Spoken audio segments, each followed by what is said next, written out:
Praise the lord, హల్లెలూయా. మన ప్రభు అయిన యేసుక్రీస్తు నామం పేరిట ఈ ఉదయకాల సమయంలో మార్నింగ్ లవర్స్ ద్వారా యేసయ్య ప్రేమ గల మాటలు మరొకసారి మీకు అందించడానికి ప్రభు ఇచ్చిన శ్రేష్టమైన కృపకే సమస్త ఘనత మహిమ ప్రభావములు కలుగును గాక. దేవుని బిడ్డలారా, ఎలా ఉన్నారు? ప్రభు కృపలో శాంతి సమాధానాలతో మీరు మీ కుటుంబం అనుదినము వర్ధిల్లుతూ ఉండాలని ఈ సందేశాలు మీకు అందిస్తూ ఉన్నాం. అనేక కుటుంబాల్లో శాంతి ఉండదు, సమాధానం ఉండదు. ఇరుగువారి ద్వారా, పొరుగువారి ద్వారా, ఇంటి పక్కన వాళ్ళ ద్వారా, ఇంటి ముందు ఉన్నవారి ద్వారా రకరకాలైనటువంటి అసమాధానాలు ఎదుర్కొంటున్న పరిస్థితులు మనం చూస్తూ ఉన్నాం. ఈరోజు ప్రభు మీతో మాట్లాడుతూ ఉన్నాడు. 147వ కీర్తన 14వ వచనంలో, నీ సరిహద్దుల్లో సమాధానం కలగజేవాడు ఆయనే. ఆమేన్. నమ్ము, నీ సరిహద్దుల్లో సమాధానం కలగజేవాడు ఆయనే. ఈ 147వ కీర్తన ఒక భక్తుడు చక్కని పాట రాశాడు. ఆయన గుండె చెదరిన వారిని బాగు చేయువాడని. ఆమేన్. దేవునికి స్తోత్రము గానము చేయుటయే మంచిది మనమందర. ఈ 147వ కీర్తన ఆధారంగానే ఈ చక్కని పాట రాశాడు. మనం పుట్టక ముందు రాసినటువంటి పాట ఇప్పటికి కూడా సంతోషంగా పాడుకుంటున్నాం. ఆదరణ కలిగించే పాట. అదే మాట ఈ 14వ వచనంలో, నీ సరిహద్దుల్లో సమాధానం కలగజేవాడు ఆయనే. నా ప్రియ దేవుని బిడ్డలారా, అనేక కుటుంబాల్లో మనం ఇల్లు కట్టుకునేటప్పుడు ఇంటి చుట్టూ కూడా ప్రహరీ గోడలు కట్టుకుంటాం. మన హద్దులు ఎంతవరకు అయితే ఉన్నాయో అంతవరకు హద్దులు ప్రహరీ గోడ కట్టుకుంటాం. అలాగనే పొలాలకు కూడా హద్దురాళ్ళు వేస్తూ ఉంటాం. హద్దురాళ్ళు ఎందుకు వేస్తామంటే, ఇంతవరకు నాది, ఇది నాది, ఇక ఎవరు దీన్ని ఆక్రమించుకోవటానికి, ఎవరు దీనిలోకి రావటానికి అవకాశం అనేది లేదు అని చెప్పి అన్ని జాగ్రత్తలు మనం చేసినా కూడా కొన్నిసార్లు పొలాలు ఉంటే, పొలాలు ఉండే వాళ్ళకి తెలుసుద్ది. పొలాలు దున్నేటప్పుడు అంట సంవత్సరం కొంచెం ఇటు జరుగుతూ ఉంటారంట. ఈ పక్క పొలం వ్యక్తి అనుకుంటాడంట, ఏందిరా నా పొలం తరుగుతుంది సంవత్సరం అని కొలతేస్తే, ఓ ఒక మోరడు యువతలకు వచ్చాడని అని చెప్పేశారు. ఇంకేముంది, గొడవక. అట్లాగా గొడవలు ఆడుకొని పొలాల దగ్గర చాలామంది చంపుకున్న పరిస్థితులు మా పరిసర ప్రాంతాల్లో ఉండేయండి. జైలు పాలయ్యారు చంపుకొని. నెమ్మది లేదు, సమాధానం లేదు. ఎందుకని? ఎదుటివారి యొక్క పొలంలోకి, ఎదుటివారి యొక్క స్థలంలోకి ఎందుకు వెళ్తున్నాం? ఒకసారి ఒకళ్ళు మాకు ఫోన్ చేశారు, అన్న ఎస్ఐ గారితో మాట్లాడండి అన్న అని చెప్పి.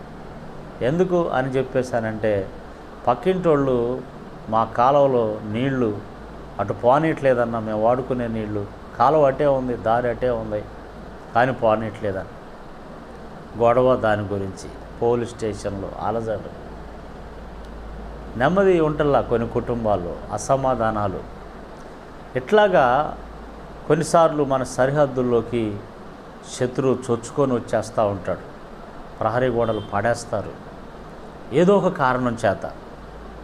ఆ ఇంటి కాకి ఇంటి మీద వాలదో ఏమంటే, ఇట్లా రకరకాలైనటువంటి అసమాధానాలు ఉండి మనుషులు ఒకరి మధ్య ఒకరికి, ఉదయం లెగిస్తే ఒకరి ముఖాలు ఒకరు మనం చూసుకుంటాం ఉదయం లెగిస్తే, కానీ గొడవలు వస్తే ఆగం, అసమాధానం, నెమ్మది ఉండదు. మళ్ళీ ఆదివారం వస్తే వాళ్ళు మనము ఒకే చర్చిలో బైబిల్ పట్టుకొని కూర్చుంటాం, ఒకే చర్చిలో ఆరాధన చేస్తాం, ఒకే చర్చిలో. కానీ ఇంటికి వస్తే ఏమండి, ఆ ఇంటి కాకి ఇంటి మీదకి, ఈ ఇంటి కాకి ఒక సామెత అన్నట్లుగా ఒకరికొకరు పడదు, అసమాధానం. కొన్నిసార్లు ఊరకనే మన మీద ఒక ఈర్ష్యతో, మనం బాగా ఇల్లు కట్టుకున్నామని, మనం బాగా బతుకుతున్నామని, మనం బాగా మంచి సామాన్లు కొనుక్కుంటున్నామని, మన పిల్లలు ఉద్యోగాలు బాగా చేస్తున్నారు, ఇట్లా ఏదో ఒక ఈర్ష్యతో మన మీద విషపు చూపులు చూస్తూ ఉంటారు. ఇక చిన్నదానికి పెద్దదానికి గొడవలు పెట్టుకుంటూ ఉంటారు, అవకాశం ఎక్కడ దొరుకుద్దా అని. ఇట్లా రకరకాలైనటువంటి పరిస్థితుల్లో నా ప్రియ దేవుని బిడ్డ, ఏంటండి లైఫ్, ఏంటండి బ్రతుకు, అని చెప్పేసి నువ్వు అనుకుంటూ నెమ్మది సమాధానం లేకుండా ఉంటున్నావా? నీ సరిహద్దుల్లో సమాధానం కలగజేవాడు మన దేవుడు. ఆమేన్, హల్లెలూయా. నా ప్రియ దేవుని బిడ్డలారా, శత్రు మన స్థావరాల్లోకి జరబడకుండా, శత్రు మన యొక్క స్థలంలోకి రాకుండా దేవుడు తన అగ్ని దేవదూతలు మన చుట్టూ, మన ఇంటి చుట్టూ ఆయన కంచి వేస్తూ ఉన్నాడు.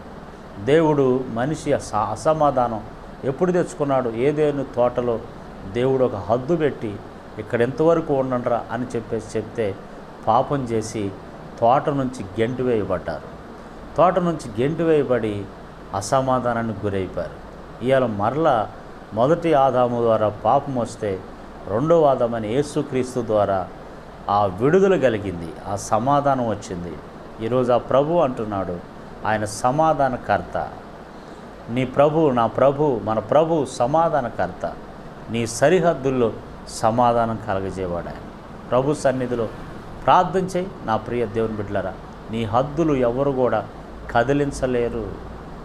ఆమేన్, హల్లెలూయా. నమ్మినట్లయితే నాతో ఏకీవించు ఈ ప్రార్థనలో.